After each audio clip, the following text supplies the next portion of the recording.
que é essa empresa, para quem está acompanhando, caiu de paraquedas aqui e falou, caramba, mas como assim, né? Uma empresa que surgiu para acumular Bitcoin? Então, acho que eu posso começar a explicar um pouquinho como é que foi essa ideia. Então, como você falou, Bruno, eu já estou nesse mercado de Bitcoin há basicamente 3, 4 anos, trabalhando full time na indústria e já sou investidor, entusiasta e acompanhando o Bitcoin desde 2016, 2017. E por estar dentro da indústria, eu reparei duas oportunidades no mercado. Uma é na oportunidade de educação. Acho que a gente falou aqui um pouco, o Bitcoin está sendo desmistificado, já não é mais um tabu falar sobre Bitcoin, mas o nível de exposição do investidor comum, o nível de conhecimento do investidor comum ou sofisticado ainda é muito pequeno no mundo e no Brasil. Então, a gente lá na Swan Bitcoin, que eu trabalhei, acabei virando presidente, fiquei lá por quase 2 anos e meio, tinha um braço muito grande de educação e, na minha cabeça, existe um mercado muito interessante no Brasil para trazer esse modelo. A sua Bitcoin também era Bitcoin Treasury Company ou a ideia era outra? Não era. É uma plataforma de wealth management só focada em Bitcoin. Então, você pode comprar Bitcoin, deixar como custódia, tem conta de aposentadoria, tem custódia colaborativa. Então, oferece oportunidade para o investidor comprar e alocar em Bitcoin, mas tinha um braço muito grande de educação, explicando para o investidor como é que funciona esse ativo e quais são as particularidades do Bitcoin. Então, tinha esse braço de educação muito grande e eu venho acompanhando o Michael Saylor, CEO, atualmente chairman da MicroStrategy, desde 2020. Para quem não sabe, a MicroStrategy é uma empresa listada na Nasdaq, uma empresa que tem aí quase 40 anos de vida, uma empresa de software, e chegou em 2020, eles estavam ali sem saber o que fazer, com muito caixa, e compraram 250 milhões de dólares em Bitcoin, e vieram acumulando Bitcoin desde então, há basicamente 5 anos, e hoje em dia eles são os maiores detentores de Bitcoin do mundo, com 640 mil Bitcoins em tesouraria. Nossa. Tem uma história extremamente bem sucedida, uma empresa que valia $1 bilhão em 2020, hoje vale basicamente 110 bilhões de dólares. Uma das maiores tesourarias em termos de valor dos Estados Unidos, vai passar agora o Google e a Amazon. Então, foi uma história muito bem sucedida e não tinha nada no Brasil. Nada parecido nesse modelo no Brasil. Então, quando eu tive esse conceito, essa ideia, que vai fazer basicamente 1 ano, a gente juntou esses dois modelos. Educação financeira sobre Bitcoin, tesouraria proprietária em Bitcoin e o objetivo principal da companhia de empurrar, de educar sobre o padrão Bitcoin na América Latina. E como é que o Rich entrou nessa história, assim, cara? Conto eu? Vamos lá? Vamos lá, conta você. Boa. Primeiro, só, até dando um passo atrás, a gente está falando de tabu, realmente, hoje é outro patamar dessa indústria, desse ativo, dessa classe de ativo, que a gente se encontra quando a gente compara 2017, 2016. E eu lembro que o Bruno conhecia a primeira vez, eu acho que foi na XP, em 2017, que a gente se cruzou ali no lobby da XP. Na época que a XP lançou a XDEX. Por ali. E eu escrevo sobre Bitcoin desde 2013, mas acho que vídeo você fez antes de mim até, no canal. Cara, um dos meus primeiros vídeos no canal foi sobre Bitcoin. É mesmo? Foi. Quando isso? Foi. Cara, isso era 2016. Inclusive, na verdade, o primeiro vídeo antes de você aparecer, porque era só o seu... Tinha vídeo antes de eu botar o rosto, porque eu tinha medo de represália no exército. E antes dos vídeos, teve artigo no meu blog sobre ganhar Bitcoin de graça na internet. Que, inclusive, aquelas faucets que existiam na época. Ele foi responsável por trazer a gente pra internet, porque foi plagiado e a pessoa que plagiou no YouTube colocava a página do Bruno e ganhava dinheiro em cima do conteúdo do Bruno. Só que não era plágio, porque ele tava Vou explicar melhor essa história, né? Porque a Malu criou o meu blog. Eu escrevi uns 100 artigos e quase nenhum era lido. Até uma hora que eu falei, cara, tô juntando os bitcoins na internet aqui, talvez o pessoal tenha interesse por isso. Escrevi o artigo sobre Bitcoin e continua sem ser lido. Só que o Bitcoin foi aumentando de preço e aí eu vi o aumento de buscas no meu site. Eu falei, caramba, agora eu tô com 500 acessos, 600 mil acessos. Desses 1.950 eram pro artigo de Bitcoin. Só que quando isso começou, eu nunca tinha sofrido plágio. Aí começaram a plagiar meu artigo. Óbvio. Só que aí eu ia no Google e reclamava. Pô, o cara tá dando Ctrl+C, Ctrl+V no meu artigo e tá ranqueando bem, né, no Google. Tá ameaçando a minha busca. Aí o Google ia lá e removia. Até que teve um cara que ele copiou meu artigo pro site dele, mas ele fez um vídeo.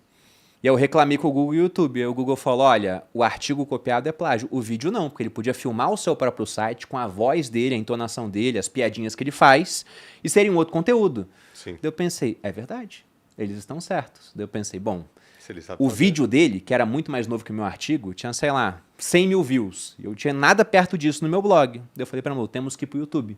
Só que eu tinha medo de botar a cara, eu falei, vai você primeiro. Aí foi assim que a gente começou Exatamente. a criar conteúdo na internet. Pô, eu, no Com o caso. Bitcoin. Com o Bitcoin, mudou minha vida, Loucura. cara. O Bitcoin mudou a vida de tanta gente e vai mudar a vida de tantas mais pessoas para o futuro. Então, é uma revolução. Sim. Mas continua o Richard, Pois então, desculpa. mas realmente hoje é outro patamar e o nível que a gente está de entendimento, de regulação, de percepção do mercado em geral, de governos, tudo, é da água para o vinho. Isso é muito bacana porque também permite o surgimento de novas empresas, novos negócios, como a própria Orange BTC. E eu, assim como o Gui, eu também já venho acompanhando há muito tempo, e quando o Saylor começou lá atrás, eu também acompanhei, e até porque ele se tornou um grande evangelista, né, uma das pessoas, talvez as mais representativas hoje do Bitcoin no mundo, se tornou o Michael Saylor, por óbvio, e porque ele fala bastante sobre, né, ele acabou se tornando um grande educador. Mas eu não havia entendido e acompanhado tão de perto a estratégia dele, que também foi evoluindo ao longo do tempo. Especialmente no ano passado, que ele deu uma guinada na empresa, que mudou até o nome de Micro para apenas Strategy. Que faz muito sentido, né? Porque enquanto era micro, valia 1 bilhão. Exato. A hora que entrou o Bitcoin, mais de 100, né? Então, o micro não é mais significativo na empresa. Exato. E também remodelou o próprio negócio da empresa para se tornar, aí sim, uma Bitcoin Treasury Company. E aí, no fim do ano, quando eu entendi o que ele estava fazendo, entendi os instrumentos, entendi como ele controlava a alavancagem, como ele monetizava a volatilidade, como ele usava aquilo para aumentar a quantidade de bitcoins por ação, enquanto muitos se enxergavam apenas, né, só está diluindo o acionista. Não, cara, calma, não é bem assim, vamos entender melhor. Aí eu fui fazer o meu dever de casa, estudar, entendi, até publiquei um vídeo no final do ano passado, no início desse ano, e para mim foi um clique assim, eu falei, cara, isso aqui é genial, muito interessante o que ele está fazendo. E felizmente, em fevereiro desse ano, o Gui me mandou uma mensagem, ele e o Giga, os sócios fundadores. Eu já conhecia o Giga da época do IFL, aqui de São Paulo. E aí me chamaram, estamos fazendo esse projeto e gostaríamos muito que você fizesse parte também, alguém que conhece bastante o Bitcoin, tem educado, para a gente isso é fundamental, seguir educando o Brasil, América Latina, e explicaram o projeto. Cara, eu, quando entendi o projeto, o que envolvia o Bitcoin, mercado financeiro, uma empresa listada, eu sou apaixonado pelo mercado financeiro também há anos. E com um time que eles conseguiram reunir, aí é matador a proposta, e eu aceitei na hora, passei a integrar o conselho, e desde então a gente vem aí trabalhando arduamente para conseguir colocar de pé até finalmente as ações da empresa estarem listadas na B3. E sobre essa listagem, explica pro pessoal também, Gui ou Urs, né, fique à vontade, como é que foi esse IPO reverso? Porque semanticamente, quando você fala IPO, é abrir capital. Quando bota o reverso, o cara já pensa em uma oferta para fechar, né? Um OPA. Exato. E como é que é isso? E também tem uma curiosidade, isso conta como uma IPO de fato? Não conta. Na verdade, acho que o nome no Brasil acabou ganhando aí como IPO reverso, mas não é um IPO porque não tem oferta. Na verdade, é mais ou menos o modelo que lá nos Estados Unidos quem fez foi o Facebook, que ele fez uma listagem direta da companhia. Então, como é que a gente chegou nesse modelo? A gente tinha, no começo do ano, a convicção de criar uma companhia listada no mercado brasileiro com duas vertentes claras, uma de educação e uma de tesouraria de Bitcoin. E a gente acabou trazendo o Banco Itaú como assessor para ajudar a gente a desenhar o melhor modelo para executar essa estratégia. Então, a gente viu várias opções.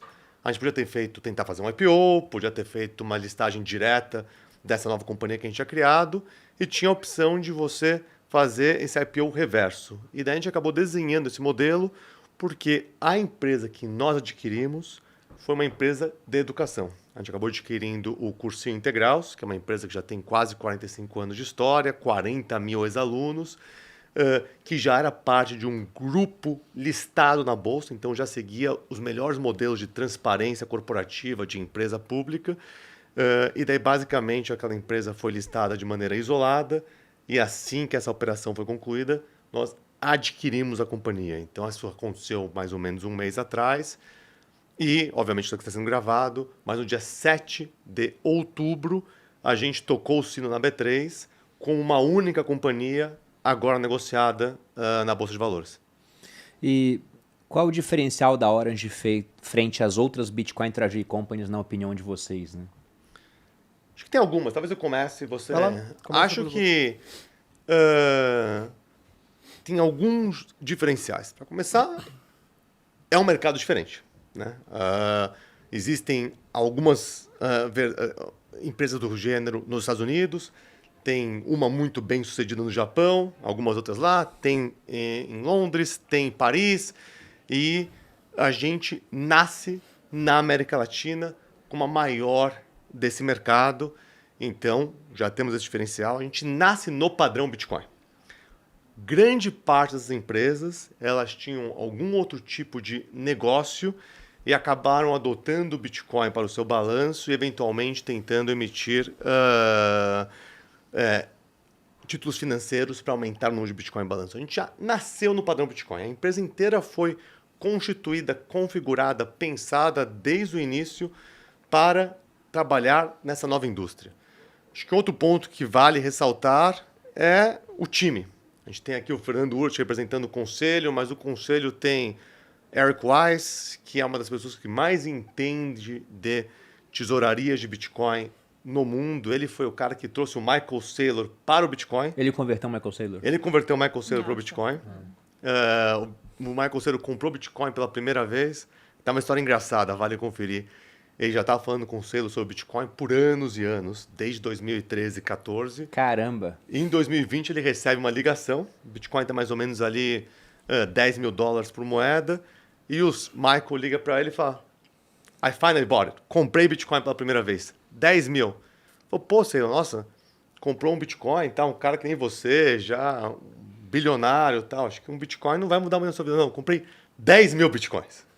Quando ele foi, o Saylor, quando ele foi de cabeça, comprou a época que era $100 milhões pessoalmente em Bitcoin. Não foi nem pela empresa, então, esse Não, começo. Foi pessoal, na alocação pessoal, na física dele, é público isso. E depois ele criou uma convicção tão grande que ele falou, eu quero isso para a minha companhia, e fez a primeira compra depois para a MicroStrategy de $250 milhões, que na época era mais ou menos uns 21 Bitcoins. Então, Eric Weiss, amigo pessoal do Michael Saylor, cara que introduziu ele no Bitcoin, construiu com ele a MicroStrategy nos Estados Unidos, é um conselheiro também nosso. E daí tem dois outros nomes muito legais. Temos o Josh Levine, ex-BlackRock nos Estados Unidos, trabalhou comigo na Bridgewater, um dos caras que mais entende de mercado de capitais nos Estados Unidos, como conselheiro e presidente do conselho.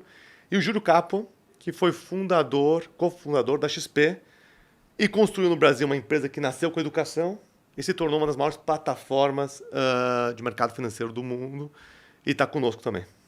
É bacana o nome do Júlio, porque quando eu conversei com alguns sócios e amigos aqui do Grupo Primo, né, sobre a ideia da Orange, quando eu tive contato, o pessoal não botou muita fé. Aí quando eu falei, olha, tem esses nomes aqui por trás, eu falei do Eric, por exemplo, os caras não sabiam quem era. Quando eu falei do Júlio Capua, como tem muita gente aqui, XP, falou, pô, o Júlio Capua tá ali dentro do negócio, aí já olharam de uma maneira diferente, né? Falou, pô, talvez seja interessante. Então são nomes de peso realmente, né? Foi nomes bem bacanas, não sei se você quer falar um pouco sobre... Acho que sim, acho que é falando de o que nos diferencia e que também foi alguns dos motivos que me fizeram aceitar a proposta e embarcar na Orange BTC, é justamente o time, eu diria, por dois pontos de vista. Tanto pela experiência de serem financistas, com experiência de mercado financeiro, mercado de capitais, e também por serem bitcoiners. E por que isso é importante? Porque a gente sabe que temos ciclo de mercado, o ciclo do Bitcoin, ainda é um ativo bastante volátil, às vezes sobe bastante, às vezes pode cair. E entender o ciclo do Bitcoin, e entender que é algo de longo prazo, que é uma tecnologia e é um ativo fundacional que veio para ficar, faz toda a diferença, porque a gente não está para surfar um ciclo. A Orange BTC é para as próximas décadas, é realmente para transformar o cenário brasileiro. E, ao mesmo tempo, ter experiência de financistas, porque na nossa estratégia, acumular bitcoins por ação, usar o mercado de capitais, emitir ações, instrumentos de dívida, é fundamental também você saber controlar a alavancagem, que tipo de alavancagem você adota, como é que você calibra, porque certamente muitas empresas, não apenas Bitcoin, mas ao longo do caminho acabam até quebrando ou ficando pelo caminho porque não souberam dosar a calibragem ou usaram de forma equivocada. Então, combinar esses dois mundos, tanto o Bitcoin, entender que é algo para longo prazo, que veio para ficar, mas que tem os seus ciclos próprios, e saber usar de forma inteligente a alavancagem, cara, faz toda a diferença.